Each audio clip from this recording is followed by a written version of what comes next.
नमस्कार। देश की आधी आबादी कोर्ट कचहरी में है। अगर ये कहता हूं तो ये कोई अतिशयोक्ति नहीं है, ये एक सच है। ये भारत के जुडिशियल सिस्टम का एक सच है। कहिए, देश की न्याय व्यवस्था पर अक्सर उंगलियां उठती रही हैं। कहा जाता है कि पीड़ित को न्याय पाने के लिए इतनी एड़ियां घसीटनी होती है कि न्याय का मूल लक्ष्य ही धूमिल हो जाता है। बाबा साहब अंबेडकर का संविधान, जिसका ध्येय था आखिरी व्यक्ति तक न्याय दिलाना, असलियत में आज वो रेंग रहा है। दशकों से न्याय पाने की आस में चल रहे मुकदमे को दूसरी या तीसरी पीढ़ी वर्तमान में लड़ रही है। फिर भी कोई आस नहीं है कि न्याय मिल भी पाएगा। हमारा जुडिशियल सिस्टम इतना लचर है, सुस्त है कि पीड़ित देवलोक चला गया लेकिन उसका केस अपीयर तक नहीं हो पाया। निर्दोष सलाखों के पीछे है। कानूनी दाव पेच से या पैसे के दम पर दोषी स्वतंत्र घूम रहे हैं। ऐसे तमाम उदाहरण हमें इस जुडिशियल सिस्टम पर देखने को मिल जाएंगे, जो मानवता को शर्मसार भी करता है। अगर आंकड़ों की बात करें तो न्यायालय में 5 करोड़ केस वो पेंडिंग है।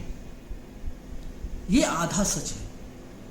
असल में कुल 10 करोड़ केस इस देश के अंदर कोर्ट के अंदर पेंडिंग है। फिर प्रश्न उठता है कि वो 5 करोड़ केस कौन है? जो शुरू के 5 करोड़ केस है वो supreme court, high court, district court में पेंडिंग है, जिसकी अक्सर बातचीत होती है।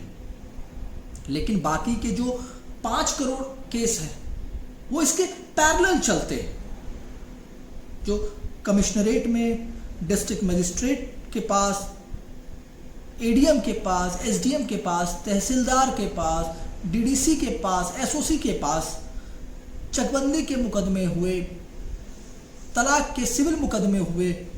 ऐसे बहुत सारे मुकदमे जिनकी कोई बातचीत नहीं होती है। आंकड़ों में तो बिल्कुल नहीं होती है। मान लें कि एक एवरेज अनुसार एक परिवार में 6 लोग हैं, 10 करोड़ केस पेंडिंग है, तो कुल 60 करोड़ लोग न्याय की आस में बैठे हुए हैं। 60 करोड़ लोग, मतलब विश्व के कई विकसित देशों की जनसंख्या से कहीं ज्यादा हमारे यहाँ पीड़ित हैं। America, Australia, Brazil, Canada, Sri Lanka, फिलिस्तीन की जनसंख्या 60 करोड़ से भी कम है। हमारे इस जुडिशियल सिस्टम में कोई बड़ी बात नहीं है कि 70-80 के दशक के केस या कहे उनसे पहले के भी केस, चकबंदी के मुकदमे आज भी 2025 में चल रहे हैं। जज साहब या कहे चकबंदी अधिकारी ये तय नहीं कर पाए कि वास्तव में जमीन किसकी है। आज तक पीड़ित परिवार पीढ़ियां दर पीढ़ियां केस लड़ रही हैं। अगर इसी गति से मुकदमा चलता रहा तो SDM, DM, commissionerate, district court, high court, supreme court तक मुकदमा जाते जाते लगभग 3 से 4 पीढ़ियां और लग जाएंगी। तब शायद तय हो पाएगा कि असल में जमीन किसकी है।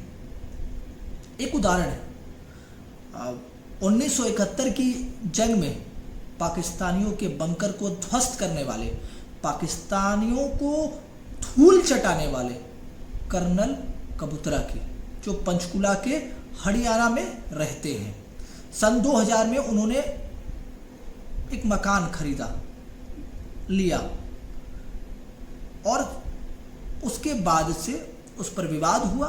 कुछ लोगों ने जबरन कब्जा किया और 2000 से ही पंचकुला के डिस्ट्रिक्ट कोर्ट में मुकदमा चल रहा है। आज 2025 है, 25 साल में भी वो वो अपना मकान नहीं छुड़ा पाए। अभी मुकदमा डिस्ट्रिक्ट कोर्ट पे है, फिर चंडीगढ़ हाई कोर्ट में जाएगा, फिर सुप्रीम कोर्ट। कुल मिलाकर देखें तो आज भी मुकदमा जो है वो सबसे निचले पायदान पर है। वास्तविकता में कहे कि अंग्रेज चले गए पर कानून छोड़ गए, अंग्रेजी व्यवस्था छोड़ गए। अंग्रेजों की व्यवस्था भारत में न्याय दिलाने की थी नहीं, बल्कि लूटने की, क्रांतिकारियों पर अंकुश लगाने की मकसद से उन्होंने कानून बनाए थे। आज भी हम अंग्रेजों के 1860 के आईपीसी कानून, 1861 के पुलिस एक्ट और गवाहों के बयान 1872 के कानून से करा रहे हैं। यही नहीं, उनका यूनिफॉर्म ड्रेस आज भी वही अंग्रेजों वाला गाउन ही है। अंग्रेजों को जून के महीने में गर्मी बहुत लगती थी, वो कोट बंद करके इंग्लैंड चले जाते थे। तब आज भी मई जून में कोट बंद रहते हैं। अंग्रेज क्रिसमस की छुट्टियों पर या कहे क्रिसमस की छुट्टियां मनाने के लिए कोट बंद कर देते थे। आज भी 15 से 20 दिनों की छुट्टी दिसंबर में होती है, कोट बंद रहता है। सोच वही है, किताब वही है, व्यवस्था वही है, फिर न्याय की अपेक्षा करना कितना ठीक है। देश के जुडिशियल सिस्टम में अकाउंटेबिलिटी नहीं है। किसी के साथ अन्याय हो जाए, निर्दोष को जेल हो जाए, दोषी को बेल हो जाए, पर जज की अकाउंटेबिलिटी नहीं है। हाल की खबर है, बीते एक हफ्ते की, उत्तर प्रदेश के कौशाम्बी जिले की है, जहां एक हत्या के मामले में 43 साल बाद 104 वर्षीय लखन निर्दोष छूट गए। अब उनके 43 साल कौन लौटाएगा? इसकी जिम्मेदारी किसकी तय होगी? लखन और उसके परिवार तो इस बात से खुश है कि वो जिंदा लौट आया। ऐसे लाखों लाख लोग जेल में सड़ रहे हैं, भ्रष्टाचारी बाहर घूम रहे हैं। अगर सबूतों के अभाव में कोई निर्दोष 30 या 40 साल बाद जेल से छूट कर आ रहा है, तो उसका वो कीमती वक्त कौन लौटाएगा? किसी की इस न्याय व्यवस्था में अकाउंटेबिलिटी नहीं है, यहां तक कि संविधान की शपथ लेने वाले की भी नहीं।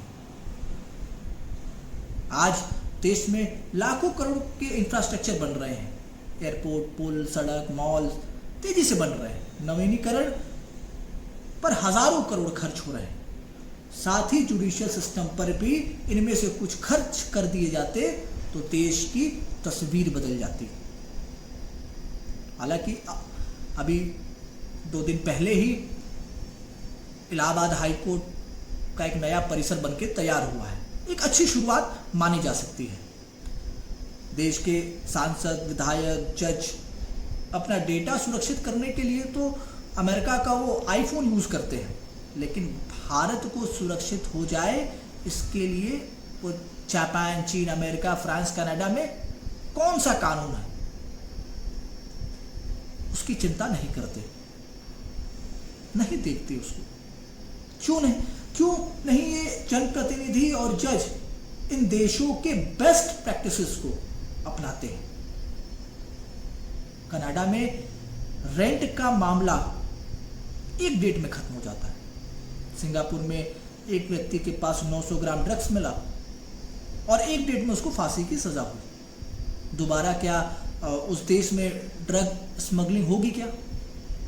भारत में ड्रग स्मगलिंग, माफिया राज, ह्यूमन ट्रैफिकिंग के लिए हमारा जस्टिस सिस्टम ज्यादा जिम्मेदार है।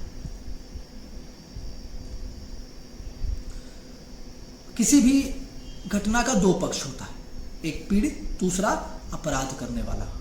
पीड़ित चाहता है और हमेशा चाहता है कि जल्द से जल्द उसके साथ न्याय हो जाए, और अपराध करने वाला चाहता है कि मुकदमा चलता रहे, दुर्भाग्य से भारत का न्यायिक तंत्र जो है अपराध करने वालों के साथ खड़ा है, दिखाई पड़ता है।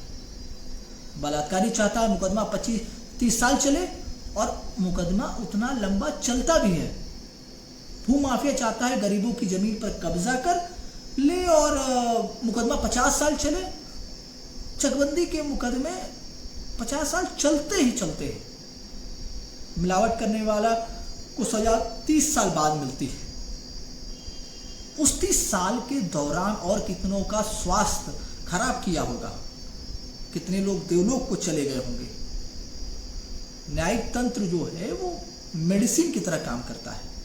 अच्छी दवा होती है तो बीमारी तुरंत ठीक हो जाती है, अगर दवा घटिया होती है तो बीमारी बढ़ जाती है। देश में बीमारी बढ़ रही है। दुर्भाग्यवश इस देश में जो जमाखोरी है, कालाबाजारी है, तस्करी है, घूसखोरी है, मिलावटखोरी है, नशाबाजी है, मानव तस्करी है, सोना तस्करी है, नक्सलवाद है, माओवाद है, कट्टरवाद है, जो भी समस्या है उसका एकमात्र कारण है वो है हमारा जस्टिस सिस्टम जो टैकल नहीं कर पा रहा है। इसलिए भी आज का न्यायिक तंत्र बड़े प्रश्न के घेरे में है। देश के माननीय न्यायाधीश जो अब पूर्व हो चुके हैं, वो जब पद पे होते हैं, जब अपने दायित्व पर होते हैं, तो उनको व्यवस्था में कोई कमियां दिखाई नहीं पड़ती। लेकिन जैसे ही व्यवस्था के बाहर आते हैं तो वो बहुत सारी कमियां गिनाते हैं। अभी हाल में ही पूर्व चीफ जस्टिस साहब, वर्तमान में राज्यसभा सांसद रंजन गोगोई साहब ने न्याय व्यवस्था पर चिंता जताई कि भारत की न्याय प्रणाली इस कदर जर्जर हो चुकी है कि लोग अदालत जाकर पछताने लगते हैं।